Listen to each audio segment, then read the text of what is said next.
السلام عليكم ورحمة الله وبركاته.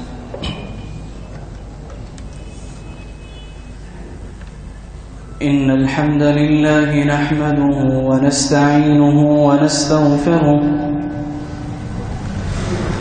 إن الحمد لله نحمده ونستعينه ونستغفره ونعوذ بالله من شرور أنفسنا ومن سيئات أعمالنا. من يهده الله فلا مضل له ومن يضلله فلا هادي له.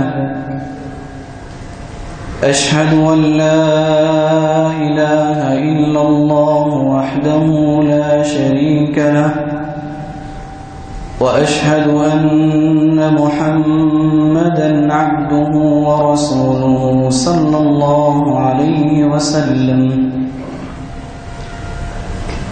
يا أيها الذين آمنوا اتقوا الله حق تقاته ولا تموتن إلا وأنتم مسلمون.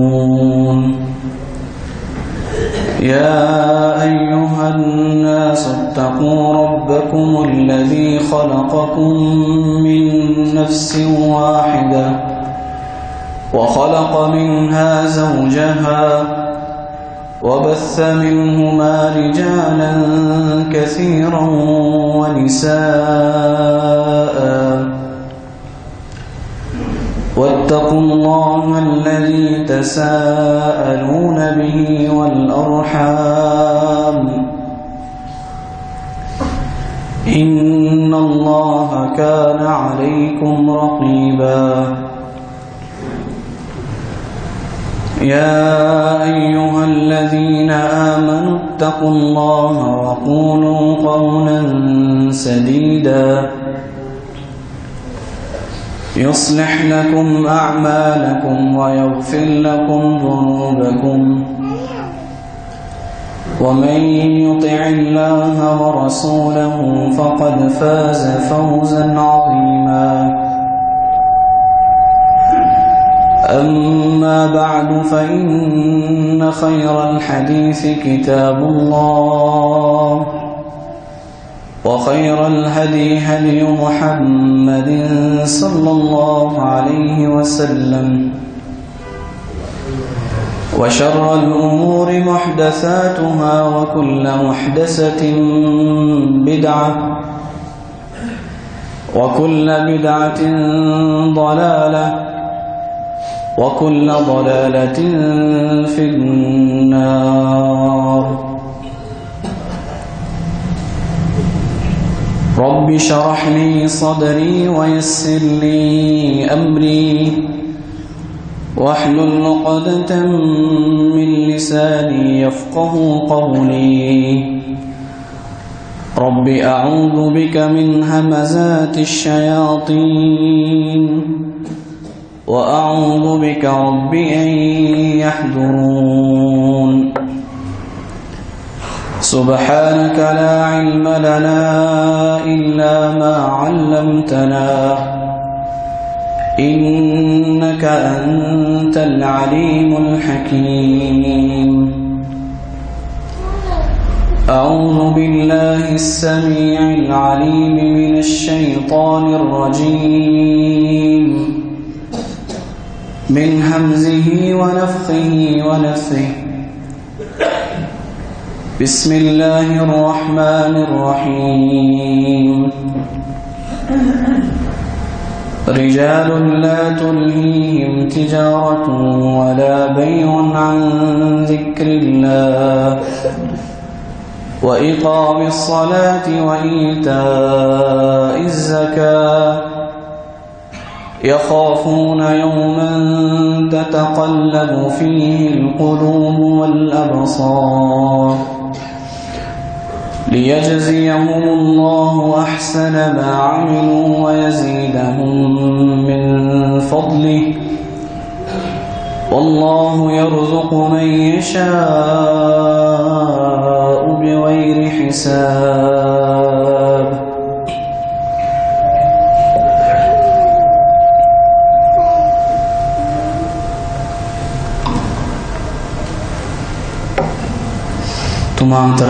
تعریفات، تسبیحات، تقدیسات، توصیفات، اچھے کلمات اللہ وحدہ لا شریک کے لیے۔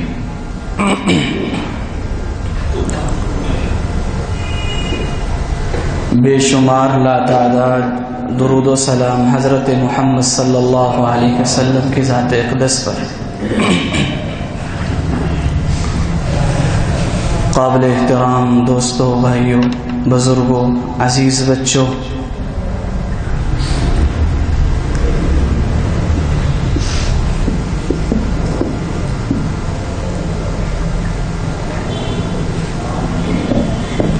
اللہ رب العزت کے ہاں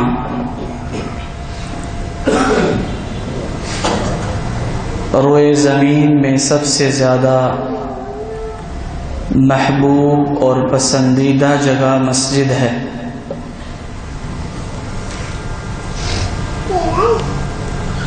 اور سب سے زیادہ ناپسندیدہ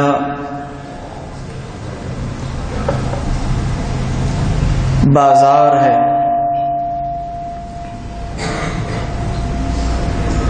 رسول اللہ صلی اللہ علیہ وسلم ارشاد فرماتے ہیں، احب البلاد الى اللہ تعالی مساجدها وابغض البلاد الى اللہ تعالی اسواقها۔ ان شہروں اور بستیوں میں مساجد اللہ کے ہاں سب سے زیادہ پسندیدہ جگہ ہے، اور ان میں موجود بازار اللہ کے ہاں ناپسندیدہ جگہ ہے۔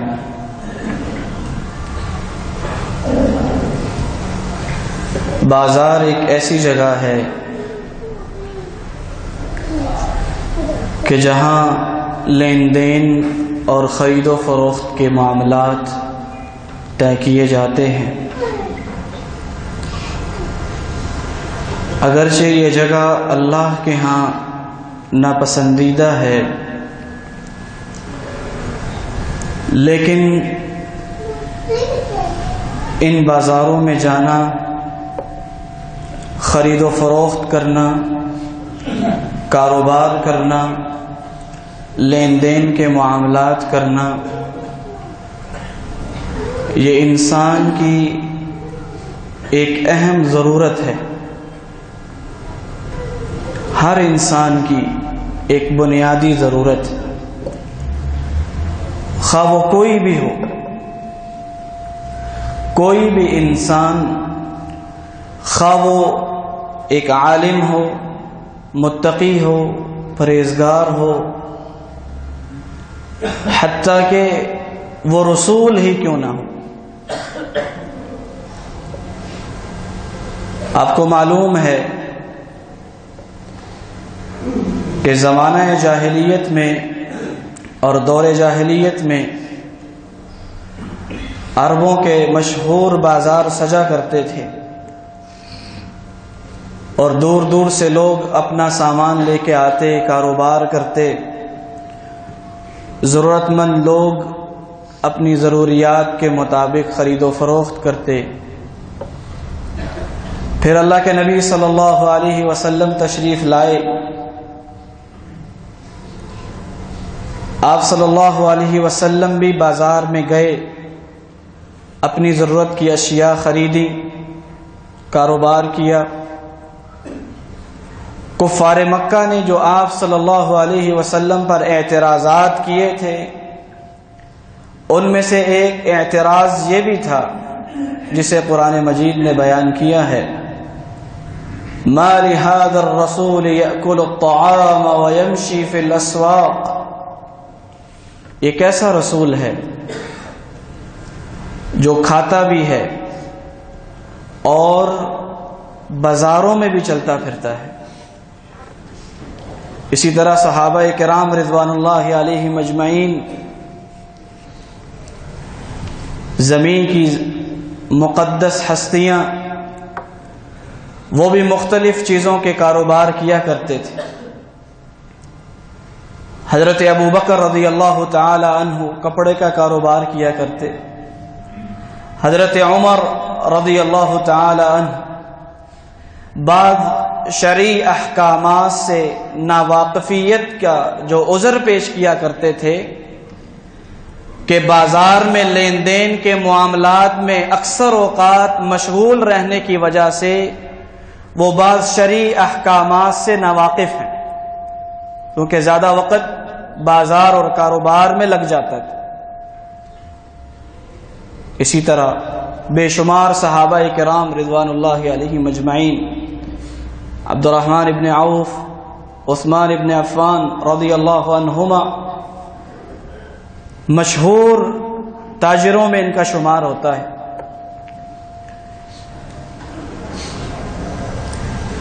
اس ساری گفتگو سے یہ معلوم ہوتا ہے اور یہ بات ثابت ہوتی ہے، اگرچہ یہ جگہ اللہ کے ہاں ناپسندیدہ ہیں، لیکن ان جگہوں پر جانا، خرید و فروخت کرنا اور اپنی ضرورت کی اشیاء خریدنا یا بیچنا یہ بالکل درست ہے اور ہر انسان کی ضرورت ہے۔ تاہم کچھ ایسے آداب ہیں، کچھ ایسے اصول ہیں جو شریعت نے وضع کیے ہیں، جن کو مد نظر رکھنا، ان کا خیال کرنا، ان کا لحاظ کرنا بہت ضروری ہے، جو کہ آج کے ہمارے اس معاشرے میں اسے اپنانے کی بہت زیادہ ضرورت ہے۔ میں سمجھتا ہوں کہ ہم میں سے اکثریت ان آداب سے واقف ہے، لیکن اسے اپنایا نہیں جا رہا۔ تو بطور تجدید اور یاد دہانی آج کے اس خطبہ جمعۃ المبارک میں چند آداب کا تذکرہ قرآن اور حدیث کی روشنی میں کرنا چاہوں گا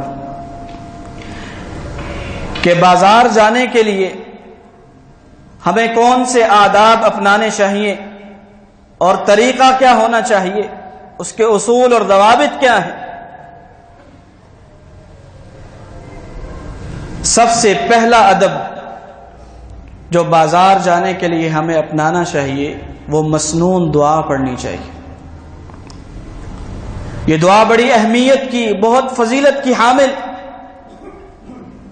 آپ صلی اللہ علیہ وسلم فرماتے ہیں من دخل السوق فقال لا الہ الا اللہ وحدہ لا شریک لہ لہ الملک ولہ الحمد یحیی ویمیت وهو حی لا يموت بیدہ الخیر وهو على كل شیء قدیر۔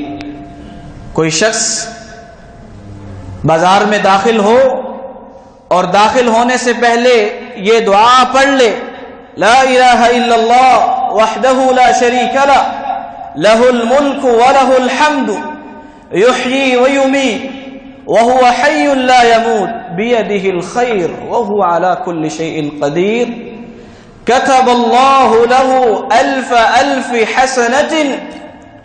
اس دعا کو پڑھنے کی وجہ سے اللہ رب العزت اس شخص کو 10 لاکھ نیکیاں عطا فرما دی۔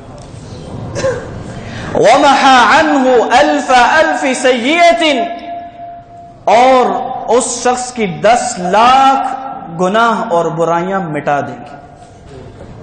ورفع له الف الف درجۃ، اور اس شخص کے لیے 10 لاکھ درجات بلند کر دیں گے۔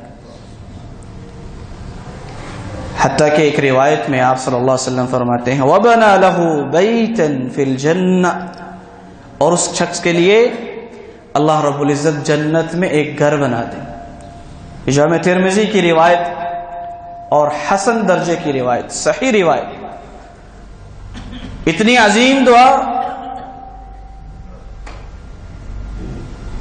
اگر ہمیں پتہ چل جائے کہ یہ دعا بازار میں داخل ہوتے ہوئے پڑھنی ہے، اس کی فضیلت اور اہمیت سے بھی ہم واقف، پھر بھی ہم کوتاہی کریں، غفلت کریں، تو گویا بہت سارے ایسے آداب ہمیں معلوم ہیں لیکن غفلت اور سستی کی بنا پر ہم اسے نہیں اپناتے. تو سب سے پہلا ادب یہ ہونا چاہیے کہ جب بھی آپ بازار میں داخل ہوں تو اس مسنون دعا کو پڑھ لیں. دوسری بات، بازار میں شور شرابہ اور ہنگامہ برپا کرنا، اس سے انسان کو اجتناب کرنا چاہیے، بچنا چاہیے. بہت سارے ایسے لوگ ہیں جو بازار میں داخل ہوتے ہیں، شور شرابہ اور بلند آوازیں، ایک ہنگامہ سا برپا ہو جاتا ہے، جبکہ رسول اللہ صلی اللہ علیہ وسلم کی جو عادات ہیں، اوصاف حمیدہ ہیں، ان میں سے یہ بات بھی شامل ہے، لیس بفظ ولا غلیظ ولا صخاب بالاسواق. آپ صلی اللہ علیہ وسلم نہ بد اخلاق تھے، نہ سخت مزاج کے تھے، ولا صخاب بالاسواق. آپ بازاروں میں اپنی آواز کو بلند نہیں کیا کرتے تھے. ولا يدفع السيئة بالسيئة، اور نہ برائی کا جواب برائی سے دیتے تھے. ولكن يعفو ويصفح، آپ صلی اللہ علیہ وسلم معاف کرنے والے، درگزر کرنے والے تھے. تو جب بھی ہم بازار میں جائیں نرمی سے گفتگو کریں، ہمارا لہجہ، ہمارا رویہ نرم ہونا چاہیے.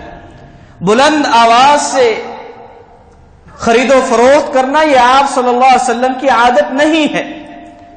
یہ بازار کے آداب میں سے ہے کہ آپ نرم گفتگو کریں، آہستہ آواز میں گفتگو کریں. تیسری بات اس حوالے سے جو کہ بڑی اہم، اللہ تعالیٰ نے جو ایک مسلمان کا دوسرے مسلمان کے ساتھ ایمان کا جو رشتہ بنایا ہے، جو اخوت اور بھائی چارے کا رشتہ قائم کیا ہے، اس کے تقاضوں کو بھی خرید و فروخت کے معاملات میں پورا کیا جائے. ہر شخص خواہ وہ کوئی چیز بیچ رہا ہے یا خرید رہا ہے، کسی چیز کی قیمت وصول کر رہا ہے یا اس کی قیمت ادا کر رہا ہے، اسے چاہیے کہ وہ اپنا رویہ نرم رکھے، دوسرے کے لیے آسانی پیدا کرے. ہر شخص اپنے اندر یہ سوچے کہ میں نے دوسرے کے لیے آسانی پیدا کرنی. اعلی اخلاق اور اعلی ظرفی کا مظاہرہ ہونا چاہیے، آسانی ہونی چاہیے. صرف اپنے فائدے کا نہیں بلکہ دوسرے کے فائدے کا بھی سوچنا چاہیے. اگر مجھے فائدہ ہو رہا ہے تو دوسرے کو بھی فائدہ ہونا چاہیے. آپ صلی اللہ علیہ وسلم کی حدیث مبارکہ آپ فرماتے ہیں، رحم اللہ عبدا سمحا اذا باع سمحا اذا اشترى سمحا اذا اقتضى. اللہ کے نبی صلی اللہ علیہ وسلم خود دعا کرتے ہیں، اے اللہ میں تیرا نبی تجھ سے یہ دعا کرتا ہوں کہ اس شخص پر تو اپنی رحمت کا نزول فرما دے، اس شخص پر اپنی رحمت نازل فرما دے جو کوئی چیز خریدتا ہے تو آسانی پیدا کرتا ہے، کوئی چیز بیچتا ہے آسانی پیدا کرتا ہے، کسی چیز کا مطالبہ اور تقاضا کرتا ہے تو آسانی پیدا کرتا ہے، تو اس پر اپنی رحمت نازل فرما دے. دوسری حدیث آپ فرماتے ہیں، ان اللہ یحب سمح البیع سمح الشراء سمح القضاء. اللہ رب العزت اس شخص سے محبت کرتے ہیں جو شخص کوئی چیز بیچتا ہے تو آسانی پیدا کرتا ہے، کوئی چیز خریدتا ہے آسانی پیدا کرتا ہے، کوئی چیز کا مطالبہ اور تقاضا کرتا ہے آسانی پیدا کرتا ہے. اللہ رب العزت اس شخص سے محبت کرتے ہیں. تیسری بات آپ صلی اللہ علیہ وسلم فرماتے ہیں، ادخل اللہ رجلا کان سہلا مشتریا وباعیا وقاضیا ومقتضیا الجنہ. آپ فرماتے ہیں وہ شخص جو بیچتے ہوئے، خریدتے ہوئے اور کسی کا حق اسے ادا کرتے ہوئے اور اپنے حق کا تقاضا کرتے ہوئے اور مطالبہ کرتے ہوئے آسانی کرتا ہے، اللہ رب العزت اس شخص کو جنت میں داخل کر دیتے. 3 چیزیں کس بنیاد پر؟ اللہ کی رحمت اور اللہ کی جنت، اللہ کی محبت. 3 اہم چیزیں کس بنیاد پر؟ صرف اپنا رویہ نرم کرنے کی وجہ سے. جو چیز ہم نے بیچنی ہے اس کا معاوضہ ہمیں ملنا ہے، اس کی قیمت ہمیں ملنی ہے. اس میں آپ سے نہیں کہا جا رہا کہ آپ جتنے کی چیز ہے اس سے کم پیسوں کی بیچیں، یہ نہیں کہا جا رہا. آپ کی جتنی چیز ہے اتنے ہی پیسے لیں، لیکن آپ کا انداز، آپ کا اخلاق، آپ کا رویہ یہ ہونا چاہیے. لا يكون مؤمنا حتى يحب لأخيه ما يحب لنفسه. لا يؤمن احدكم حتى يحب لأخيه ما يحب لنفسه. تم میں سے کوئی شخص اس وقت تک کامل ایمان والا نہیں ہو سکتا جب تک وہ اپنے بھائی کے لیے وہ چیز پسند نہ کرے جو اپنے لیے پسند کرتا ہے. اگر میں یہ پسند کرتا ہوں، میں دکاندار ہوں، میں کاروبار کرنے والا ہوں، بیچنے والا ہوں، میں پسند کرتا ہوں مجھے فائدہ پہنچے، تو میں یہ کیوں نہیں پسند کرتا جو خریدار ہے، جو خریدنے آیا ہے، اسے بھی فائدہ پہنچے. اگر میں خریدار ہوں تو میں اپنے لیے پسند کرتا ہوں کہ مجھے فائدہ ملے، تو میں یہ کیوں نہیں پسند کرتا جو بیچنے والا دکاندار ہے اسے بھی فائدہ ملے. میرا ایمان تو تب مکمل ہوگا اگر میں یہ سوچوں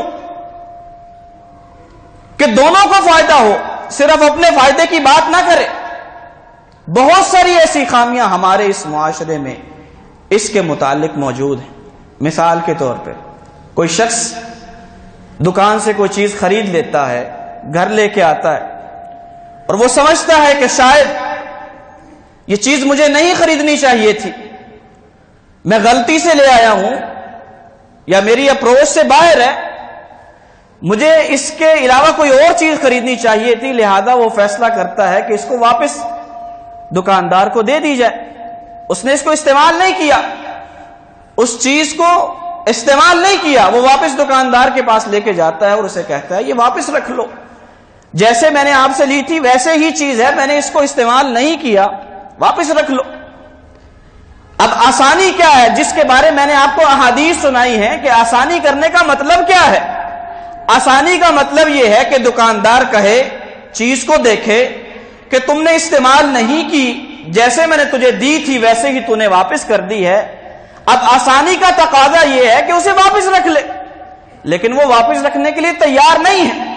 جبکہ حدیث کیا کہہ رہی ہے؟ من اقال مسلما اقالہ اللہ اسرتہ یوم القیامہ. جو شخص کسی مسلمان بھائی کا خریدا ہوا مال واپس رکھ لیتا ہے، اللہ رب العزت قیامت کے دن اس کے گناہوں کو معاف کر دیتے. یہ حدیث کا یہ ہے آسانی پیدا کرنا. اس کی بہت ساری صورتیں، بہت ساری شکلیں موجود ہیں.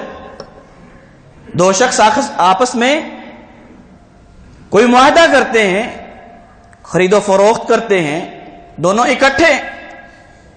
البیعان بالخیار ما لم یتفرقا. دونوں آپس میں بات چیت کر رہے ہیں، کوئی سودا طے کر رہے ہیں. وہیں پر جہاں پر سودا طے کیا ہے وہیں ابھی کھڑے ہیں، جدا نہیں ہوئے، الگ نہیں ہوئے. سودا کر لیا. ایک شخص یہ سمجھتا ہے کہ شاید میں نے سودا صحیح نہیں کیا، مجھے چاہیے تھا کچھ اور چیزیں شامل کر لوں. وہ دوبارہ سے اس سودے کی تجدید کرنے کی کوشش کرتا ہے وہیں کھڑے کھڑے. لیکن ہمارے معاشرے میں کیا ہوتا ہے؟ وہ شخص دوسرا جو ہے وہ کہتا ہے کہ تم سے جو بات ہوئی ہے، جو تیرے منہ سے بات نکلی، اب اس کے مطابق سودا ہوگا. ابھی وہ جدا نہیں ہوئے، جبکہ حدیث کہہ رہی ہے کہ جب دونوں جدا ہو جائیں، الگ ہو جائیں، اس وقت اختیار نہیں. جب وہ دونوں ایک جگہ کھڑے ہوئے ہیں اس وقت تک دونوں کے پاس اختیار ہے کہ وہ اس سودے کو حتمی شکل دے دیں یا اس سودے کو منسوخ کر دیں. دونوں کے پاس اختیار. لیکن ہمارے معاشرے میں یہ ہوتا ہے کہ اس کے اوپر دباؤ ڈالا جاتا ہے کہ تیرے منہ سے یہ بات نکلی، اب اس کے مطابق سودا ہوگا، تیرے پاس کوئی اختیار نہیں ہے، بلکہ دوسروں کو بھی ساتھ ملا کر اس کے اوپر دباؤ ڈلوایا جاتا ہے. حدیث کہتی ہے البیعان بالخیار ما لم یتفرقا. جب تک الگ نہیں ہوئے دونوں کے پاس اختیار ہے، وہ سودے کو حتمی شکل دیں یا اسے منسوخ کر دیں، لیکن اس اختیار کو ہم نے خود ختم کیا، یہ آسانی نہیں ہے۔ آسانی اس کو نہیں کہتے۔ آسانی کسے کہتے ہیں؟ صحیح بخاری اور صحیح مسلم میں ایک واقعہ نقل کیا گیا ہے اور بڑا دلچسپ واقعہ ہے۔ آپ صلی اللہ علیہ وسلم کی صحیح حدیث، آپ فرماتے ہیں کہ تم سے پہلے لوگوں میں ایک شخص نے کسی دوسرے شخص سے ایک زمین کا ٹکڑا خریدا، ایک پلاٹ خرید لیا۔ اس نے کھدائی کی تو اس میں سے ایک برتن، ایک گھڑا نکلا جس کے اندر سونا تھا۔ اب جو خریدار ہے وہ سونا، وہ گھڑا لے کر اس شخص کے پاس چلا گیا اور کہتا ہے کہ میں نے تم سے زمین خریدی ہے اور اس کے پیسے دیے، اس میں سے سونا نکلا ہے، اس کے میں نے پیسے نہیں دیے، لہذا یہ تم اپنے پاس رکھ لو، میں نے تو صرف زمین کے پیسے دیے، جو اس میں سے جو چیز نکلی ہے وہ میری نہیں ہے، تم رکھ لو۔ وہ شخص کہتا ہے کہ میں نے تجھے زمین بھی دی اور اس کے اندر جو کچھ ہے سب کچھ میں نے دیا، وہ تمہارا ہے، اسے میں نہیں رکھوں گا، تم اپنے پاس رکھو۔ گویا دونوں ہی اس کو لینے سے انکار کرتے ہیں، وہ کہتا ہے تم رکھو، دوسرا کہتا ہے تم رکھو۔ ان دونوں کے درمیان اختلاف ہے۔ وہ دونوں شخص ایک تیسرے شخص کے پاس چلے جاتے ہیں فیصلہ کروانے کے لیے۔ وہ شخص کہتا ہے، تیسرا جو ہے وہ ان سے پوچھتا ہے کس قسم کا فیصلہ اور کس خوبصورت انداز کا فیصلہ، اس پر غور کریں۔ اگر آج کے ہمارے اس معاشرے میں کوئی شخص ہم سے فیصلہ کروانے آئے تو ہم کیا کرتے وہاں پر؟ ہمارا جو معاشرہ جس رخ چل پڑا ہے اس کو سامنے رکھ کے اور اس سچویشن کو سامنے رکھیں کہ ہم وہاں کیا فیصلہ کریں۔ لیکن دیکھیے آسانی، قربان جائیں ان لوگوں پر، کس انداز کا فیصلہ کیا۔ وہ شخص ایک سے پوچھتا ہے تمہاری اولاد ہے؟ جی ہے۔ تمہاری اولاد ہے؟ جی ہے۔ ایک کی بیٹی ہے اور ایک کا بیٹا ہے۔ کہتا ہے ایسا کرو، اس سونے کے ذریعے سے ان دونوں کی آپس میں شادی کر دو اور اس سونے سے ان پر خرچ کرو، اپنے اوپر بھی خرچ کرو اور بقیہ مال صدقہ کر دو۔ یہ ہے وہ آسانی جس کے بارے میں رسول اللہ صلی اللہ علیہ وسلم نے دعا دی، رحم اللہ عبدا سمحا اذا باع سمحا اذا اشترى سمحا اذا اقتضى۔ اللہ اس پر اپنی رحمت کا نزول کرے، اللہ اس شخص سے محبت کرے، اللہ اس شخص کو اپنی جنت میں داخل کر دے جو خریدتے ہوئے، بیچتے ہوئے، اپنی قیمت کا مطالبہ اور تقاضا کرتے ہوئے لوگوں کے لیے آسانی پیدا کرنے والا۔ یہ ہے وہ آسانی۔ چوتھی بات،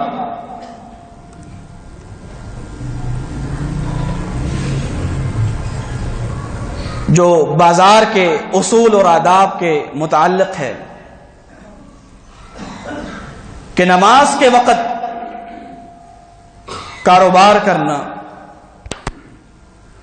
اس حوالے سے بھی ہمارے اندر بڑی کوتاہی ہے کہ نماز کے وقت کاروبار اور خرید و فروخت اسے روک دینا چاہیے۔ رجال لا تلہیہم تجارت ولا بیع عن ذکر اللہ واقام الصلاة وایتاء الزکاة یخافون یوما تتقلب فیہ القلوب والابصار۔ وہ لوگ کہ جن کی تجارت اور کاروبار اللہ کے ذکر اور نماز سے نہیں روکتا، رکاوٹ نہیں بنتا۔ یخافون یوما تتقلب فیہ القلوب والابصار، وہ اس دن سے ڈرتے ہیں کہ جس دن میں آنکھیں اور دل الٹ جائیں گے۔ اللہ نے اسی آیت میں آگے وعدہ کیا ہے، تمہیں اس بات کا خدشہ نہیں ہونا چاہیے کہ میں دکان پہ بیٹھا ہوں، نماز کا وقت ہو گیا، اگر میں نماز کے لیے چلا گیا تو میرے پیچھے خریدار آئیں گے، تو بظاہر یہ لگ رہا ہے کہ میرے رزق میں کمی ہے، میرے مال میں کمی ہے، لہذا وہ دکان نہیں چھوڑتا ہے۔ لیکن اللہ نے یہاں وعدہ کیا ہے لِيَجْزِيَهُمُ اللَّهُ أَحْسَنَ مَا عَمِلُوا وَيَزِيدَهُمْ مِنْ فَضْلِهِ۔ اگر وہ یہ کام کرتا ہے کہ اس کی تجارت، اس کا کاروبار رکاوٹ نہیں بنتا، وہ اللہ کے ذکر کے لیے، نماز کے لیے مسجد میں آ جاتا ہے. واللہ یرزق من یشاء بغیر حساب. پھر اللہ وعدہ کرتا ہے کہ میں اسے بغیر حساب کے رزق دوں گا، رزق کی فراوانی، کشادہ رزق دوں گا. تو اس لیے جو نماز کا وقت ہے اس میں بالخصوص ہمیں اس چیز کا اہتمام کرنا چاہیے کہ ہم خرید و فروخت کو اور کاروبار کو ایک دفعہ روک دیں. اسی طرح ایک اہم اصول اور آخری ادب آپ کے سامنے پیش کر کے اپنی بات کو ختم کروں گا، اور اس کی بھی بہت زیادہ ضرورت، یاد دہانی کی ضرورت. ہم میں سے تقریباً سب کو معلوم ہے کہ تجارت اور کاروبار اور خرید و فروخت میں اللہ کے نبی صلی اللہ علیہ وسلم نے جھوٹ بولنے سے منع کیا ہے. اچھی طرح ہمیں معلوم ہے. آپ صلی اللہ علیہ وسلم بازار سے گزر رہے تھے، آپ نے دیکھا کہ سارے تاجر اپنے اپنے کاروبار میں مشغول اور مصروف ہیں. آپ نے فرمایا یا معاشر التجار، اے تاجروں کی جماعت، ان التجار یبعثون یوم القیامت فجارا الا من اتقى اللہ وبر وصدق. اے تاجروں کی جماعت سن لو، تاجر قیامت کے دن اس حال میں اٹھائے جائیں گے کہ وہ فاسق اور فاجر اور گنہگار ہوں گے، سوائے اس تاجر کے کہ جو اللہ سے ڈرتا ہے، جو سچ بولتا ہے اور نیکی میں لگا رہتا ہے. وگرنہ سارے تاجر اس حال میں اٹھائے جائیں گے کہ وہ فاسق و فاجر ہوں گے. آپ نے فرمایا ان التجار هم الفجار. ایک اور روایت میں آپ فرماتے ہیں تاجر تو ہوتے ہی فجار ہیں، فاسق ہیں. صحابہ بہت سارے تاجر تھے، کہنے لگے اولیس قد احل اللہ البیع یا رسول اللہ، اے اللہ کے نبی کیا اللہ نے خرید و فروخت کو حلال نہیں کیا؟ آپ فرماتے ہیں بلا ولکنہم یحدثون ویکذبون ویحلفون ویأثمون. کیوں نہیں، اللہ نے تجارت کو حلال کیا. میں ان تاجروں کی بات کرتا ہوں جو بات کرتے ہیں تو جھوٹی بات کرتے ہیں، اور قسم اٹھاتے ہیں تو قسم جھوٹی اٹھاتے ہیں اور گنہگار ہو جاتے ہیں. جو سچائی کو اپنانے والا تاجر ہے تو اس کا تو بہت بڑا رتبہ ہے. التاجر الصدوق الامین مع النبیین والصدیقین والشہداء. جو ایماندار تاجر ہے، امانت دار تاجر ہے، سچا تاجر ہے، وہ تو قیامت کے دن نبیوں کے ساتھ ہو، وہ تو صدیقین اور شہداء کے ساتھ ہو. میں اس تاجر کی بات نہیں کرتی. آپ صلی اللہ علیہ وسلم نے سادہ سا اصول بیان کر دیا، البیعان بالخیار ما لم یتفرقا وان صدقا وبینا بورک فی بیعہما بورک لہما فی بیعہما. اگر دو آپس میں سودا کرنے والے سچ بولیں، ہر چیز کو واضح کر دیں، تو ان کی خرید و فروخت اور تجارت میں برکت ہے. وَإِن كَذَبَا وَكَتَمَا مُحِقَتْ بَرَكَتُ بَيْعِهِمَا. آپ صلی اللہ علیہ وسلم نے فرما دیا کہ اگر دو آپس میں سودا کرنے والے کسی چیز کو چھپائیں، عیب کو چھپائیں اور جھوٹ بولیں، مُحِقَتْ بَرَكَتُ بَيْعِهِمَا، ان کی برکت، ان کے سودے سے، ان کی خرید و فروخت سے برکت کو اٹھا لیا جائے، برکت ختم ہو جائے. آخر کیا وجہ ہے؟ ان ساری چیزوں کو ہمیں پتہ ہونے کے باوجود ہمارے معاشرے میں موجود، یا تو ہم نے کبھی اس پر غور و فکر نہیں کیا، اللہ کے نبی صلی اللہ علیہ وسلم کی بات کو ہم نے اہمیت نہیں دی، یا پھر ہم اس کے انجام اور نقصان سے واقف نہیں کہ اس کا انجام کیا ہے. دنیا کے اعتبار سے اگر دیکھا جائے تو آپ صلی اللہ علیہ وسلم نے بات کو واضح کر دیا ہے.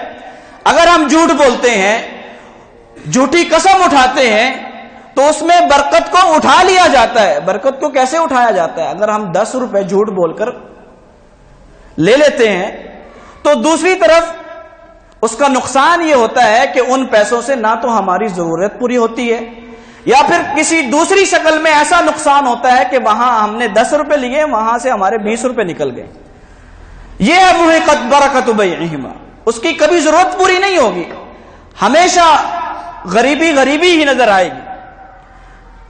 تو برکت ختم ہو جاتی ہے جھوٹ بولنے کی وجہ سے اور جھوٹی قسم کھانے کی وجہ سے. یہ تو دنیا میں خسارہ ہے نا. آخرت کے اعتبار سے کیا خسارہ ہے؟ اللہ کے نبی صلی اللہ علیہ وسلم فرماتے ہیں 3 لوگ ایسے ہیں کہ جنہیں اللہ رب العزت ان سے بات نہیں کریں گے. ان میں سے ایک وہ شخص ہے المنفق سلعتہ بالحلف الکاذب، وہ شخص جو جھوٹ بول کے اپنا سامان بیچتا ہے، اسے اللہ تعالیٰ اس سے بات کرنا پسند نہیں کریں گے، اسے دیکھنا پسند نہیں کریں گے. اسی طرح اسی جھوٹ کے ضمن میں بہت ساری اور چیزیں ہمارے اس معاشرے میں موجود ہیں. دھوکہ جو ہے، اسی طرح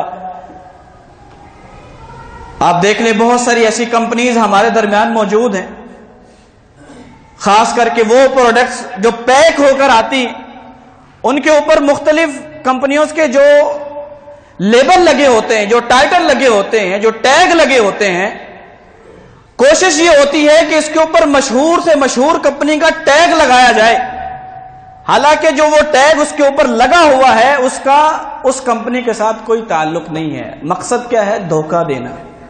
آپ سلم ایک غلے کا ڈھیر لگا ہوا تھا، اس کے پاس سے گزرے، آپ نے دیکھا وہ غلے کا ایک بہت بڑا ڈھیر ہے. آپ نے اس میں ہاتھ ڈالا اور آپ کے ہاتھ کو تھوڑی سی نمی محسوس ہوئی، نیچے نمی ہے. تو آپ نے کہا یہ غلے والا کدھر ہے؟ اسے بلایا اور پوچھا یہ کیا معاملہ ہے؟ نیچے نمی ہے اور اوپر خشک غلہ ہے.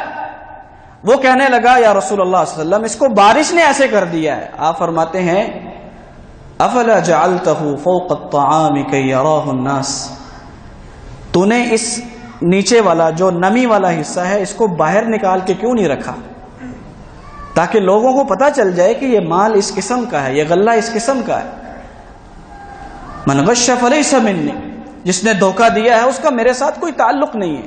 آپ نے اس سادے الفاظ میں یہ بیان کر دیا. اس طرح کی بہت ساری ایسی چیزیں ہمارے درمیان موجود ہیں. شاد و نادر کوئی ایسی چیز اپنی اصلی حالت میں موجود نہیں، ساری کی ساری ملاوٹ اور مکس چیزوں میں، مختلف چیزوں کی آمیزش، ساری چیزیں اسی ضمن میں آتی ہیں، جھوٹ میں، دھوکے میں، فریب میں اور جھوٹی قسم کھانے میں. ان ساری چیزوں سے برکت ختم ہو جاتی ہے اور قیامت میں بھی سرخروئی نہیں ملتی. تو یہ مختصراً بنیادی اصول ہیں جن سے ہم سب واقف ہیں، لیکن بیان کرنے کا مقصد تجدید اور یاد دہانی ہے کہ ہم اس کو اپنائیں. اس کو اپنائیں اگر ہم اپنی خیر چاہتے ہیں.